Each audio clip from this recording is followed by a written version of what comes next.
고린도전서 11장 17절부터 34절에 있는 말씀으로 큐티인 제목은 함께 나누는 주의 만찬입니다. 11장에서는 예배에 관련된 두 가지 주제를 다룹니다. 첫째는 예배 때 여자들이 어떤 옷차림을 가져야 되는가라고 하는 문제와 둘째는 성만찬의 올바른 거행입니다. 오늘은 성만찬에 대하여 살펴보겠습니다. 첫째는 칭찬할 수 없는 일입니다. 17절 18절입니다. 내가 명하는 이 일에 너희를 칭찬하지 아니하나니 이는 너희의 모임이 유익이 못되고 도리어 회로움이라. 먼저 너희가 교회에 모일 때에 너희 중에 분쟁이 있다 함을 듣고 어느 정도 믿거니와. 바울은 11장 2절에서 고린도 교회의 잘못을 교정하는 가르침을 주기 위해 고린도 성도들이 자신의 가르침의 전통을 잘 지키고 있다고 칭찬을 하거든요. 그런데 여태까지 고린도 교회는 바울이 전해준 가르침의 전통을 잘 지키지 않았습니다.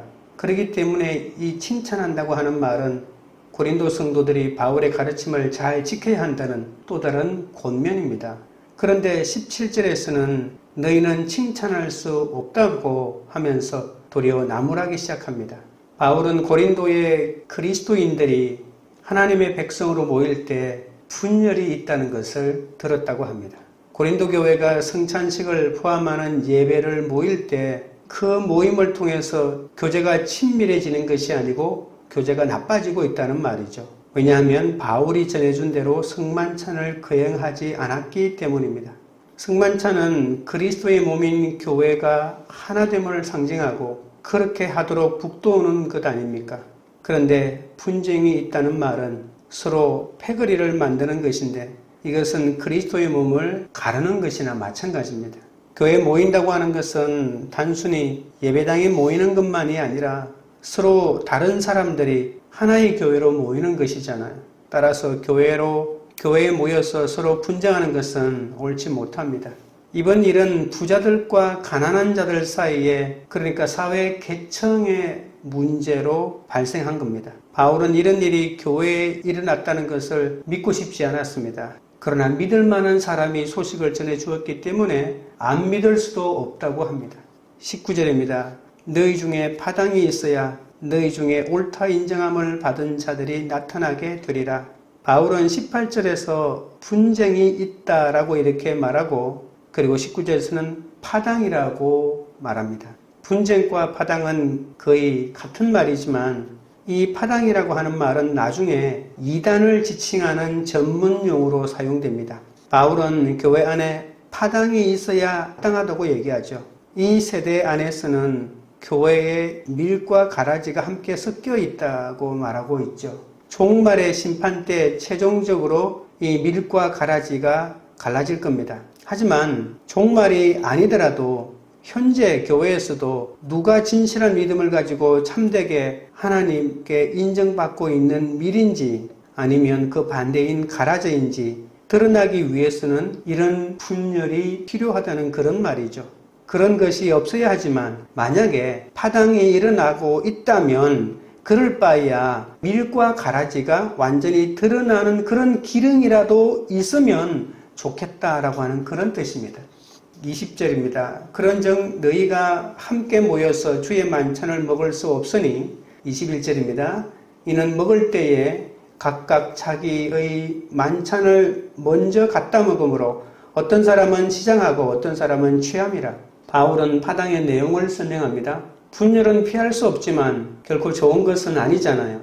초대 그리스도인들은 주일에 떡을 떼러 모였습니다. 정확하게 말하면 주일 저녁에 각자 자신들의 음식을 가지고 교회에 함께 모여 식사하고 그 식사 끝에 예수 그리스도의 최후의 만찬을 기념하여 떡을 떼어 함께 나누어 먹고 포도주를 마시는 그런 성찬식을 거행했습니다. 이 만찬을 주의 만찬이라고 합니다. 주님께서 베푸시는 만찬이고 주님을 기념하는 만찬이기 때문에 주의 만찬이라고 말하죠. 그리스도인들에게 주 예수 그리스도의 희생을 통해 이루어진 형제의 교제와 그리스도의 몸으로서 하나됨을 체험하고 드러내는 것입니다. 그런데 이 주의 만찬을 하러 모인 고린도 성도들이 실제로는 주의 만찬의 의미와는 반대로 행동하고 있다는 겁니다. 부자 그리스도인들은 많은 음식을 가지고 오겠죠.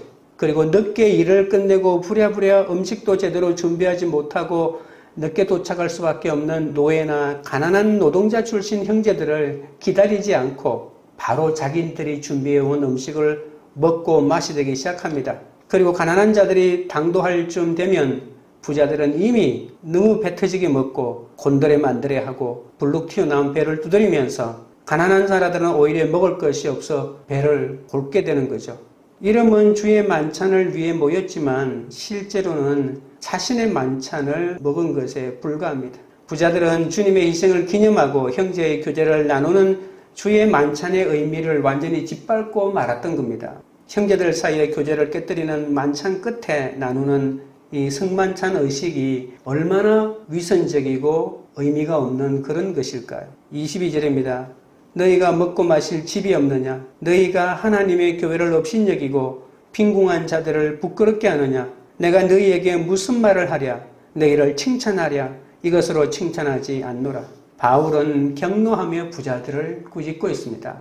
주의 몸과 피를 기리는 성찬에서 부자들이 음식을 따로 가져와 자기들끼리 먹는 일은 결코 칭찬할 수 없다는 말이죠. 부자들의 교만한 행동은 빈궁한 자들에게 수치심을 줄 뿐만 아니라 하나님의 교회를 업신여기는 일입니다.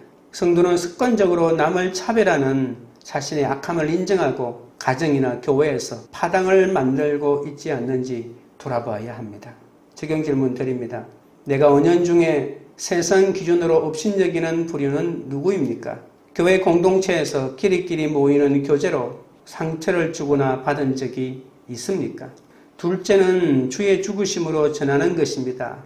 23절부터 25절입니다. 내가 너희에게 전한 것은 주께 받은 것이니 곧 주 예수께서 잡히시던 밤에 떡을 가지사 축사하시고 떼어 이르시되 이것은 너희를 위하는 내 몸이니 이것을 행하여 나를 기념하라 하시고 식후에 또한 그와 같이 잔을 가지시고 이르시되 이 잔은 내 피로 세운 새 언약이니 이것을 행하여 마실 때마다 나를 기념하라 하셨으니 바울은 고린도 교회의 성만찬의 의미를 다시 한번 가르치고 올바로 거행하라고 촉구합니다. 바울이 고린도 교회를 창립할 때 그들에게 이미 가르쳐 주었던 것이라고 바울이 먼저 말하고 있죠. 그런데 이것은 바울이 만든 것이 아니라 주님으로부터 받은 것입니다. 주께 받았다는 말은 주 예수 그리스도로부터 직접 전송받았다는 뜻이 아닙니다. 이 성만찬의 원천이 주님이시다는 그런 뜻입니다. 주께서 지으셔서 전성한 성만찬의 말씀을 바울은 자기보다 먼저 그리스도인이 된 자들로부터 전송받았겠죠. 예수님은 6월절에 제자들과 최후의 만찬을 나누면서 임박한 자신의 죽음의 의미를 해석해 주었습니다. 최후의 만찬에 주신 말씀은 모두 예수님의 죽음이 우리에게 구원을 가져오는 사건임을 알려주는 일종의 드라마 같은 것이었죠. 유대인들은 6월절이 되면 출애굽 구원의 역사를 재현하고 태초에 낙원이 이루어질 것을 바라는 그런 의미에서 잔치를 했습니다. 그런 6월절에 예수님은 자신의 죽음이 바로 그런 출애굽 구원을 재현하는 종말의 구원 사건이 될 것이라고 말씀한 것이죠. 이 드라마에서 예수님이 사용한 재료는 떡과 포도주입니다. 음식은 우리에게 생명을 줍니다. 예수님은 다음날 있을 자신의 찢어지는 몸과 흘리는 피를 통해 죽음이 우리에게 생명을 주는 음식이라고 말했던 것이죠. 예수님의 죽음이 바로 구원을 주는 은혜의 선물이 되었습니다. 예수님은 하나님 나라에 들어가는 것을 하나님이 베푸시는 잔치에 참여하는 것이라고 말씀하신 적이 계십니다. 이 최후의 만찬은 바로 그 천국 잔치를 미리 맛보는 것이라는 거죠. 유대인들이 6월절 만찬을 되풀이하고 그 만찬에서 출애굽의 기사를 낭독함으로써 출애굽의 구원을 기념하고 또 기억하듯이 그리스도인들도 예수님의 최후의 만찬을 되풀이함으로써 예수님의 구속적인 죽음을 기념하고 예수님의 구원을 실현해야 한다는 그런 뜻입니다. 성찬식을 행하는 것은 십자가에서 자기를 내어주신 예수 그리스도의 구원을 오늘 지금 나에게 그 효력을 발생시키는 그런 행위라는 뜻이죠. 26절입니다. 너희가 이 떡을 먹으며 이 잔을 마실 때마다 주의 죽으심을 그가 오실 때까지 전하는 것이니라. 주의 만찬은 주의 죽음을 기념하는 예식이기 때문에 그 행하는 자마다 주의 죽음이 선포된다는 그런 말입니다. 우리는 성찬식을 통해 주의 재림 때까지 주의 죽음을 선포하면서 예수님의 재림을 기대해야 합니다. 주의 죽으심에서 주라는 칭호는 예수님이 하나님께서 부활시켜 자신의 우편에 앉히고 만유의 주로 높이신 그런 분이라는 뜻이죠. 그렇기 때문에 주의 죽음이라고 하는 말 속에는 예수님의 죽음만이 있는 것이 아니라 부활과 성천도 함께 포함되어 있다고 보아야 합니다. 그렇다면 성찬식은 주 예수 그리스도의 죽음과 부활을 선포하는 것입니다. 이 땅에 계실 때 하나님 나라를 선포하고 하나님 나라의 잔치에 참여하게 해주겠다고 약속하시고 십자가에서 우리를 위해 자신을 대속과 새 언약의 제사로 드려 우리를 하나님의 의로운 새 백성이 되게 하신 주님은 지금 또 우리에게 주의 만찬과 성찬을 베풀어주고 계시다는 것이죠. 예수님은 곧 오셔서 우리에게 완성된 하나님 나라의 잔치를 참여하게 하실 겁니다. 그러나 그 마지막 종말의 잔치에 참여하기 이전에 성찬식을 거행함으로써 미리 종말에 이루어질 완전한 우리의 구원을 기억하면서 미리 그 구원을 우리가 맛보는 것이 바로 성찬식이라고 하는 것이죠. 성만찬에 참여하는 성도들은 이렇게 이미 이루어진 구원을 기념하고 이렇게 그것의 완성을 다시 소망하게 되는 것이라는 거죠. 초대교회의 예배는 십자가에 달려 죽으시고 부활하신 그리스도의 사건을 말씀으로 선포하는 설교를 먼저 듣고 그 다음에 주의 십자가의 죽으심과 부활을 또 드라마로 드러내는 이 성찬을 함께 나누는 이 두 가지로 구분됩니다. 그러므로 성찬식은 주의 죽으심과 부활을 선포하며 주의 재림을 기대하는 예배의 중요한 요소 가운데 하나이거든요.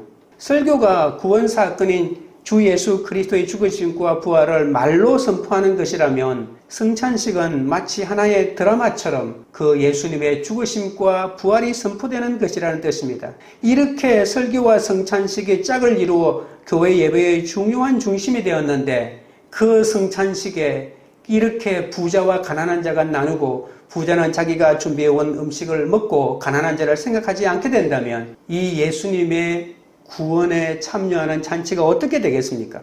우리는 성찬 예식을 행할 때는 물론 공동체 지체들과 교회에서 모일 때마다 교회의 주인이시며 머리이신 주의 죽으심을 기억하면서 서로 하나가 되는 것을 힘써야 할 것입니다. 적용 질문 드립니다. 교회의 여러 모임에서 내가 주의 죽으심을 기억하며 지체들과 하나 되기에 힘써야 할 일은 무엇입니까? 셋째는 서로 기다리라입니다. 27절입니다. 그러므로 누구든지 주의 떡이나 잔을 합당하지 않게 먹고 마시는 자는 주의 몸과 피에 대하여 죄를 짓는 것이니라.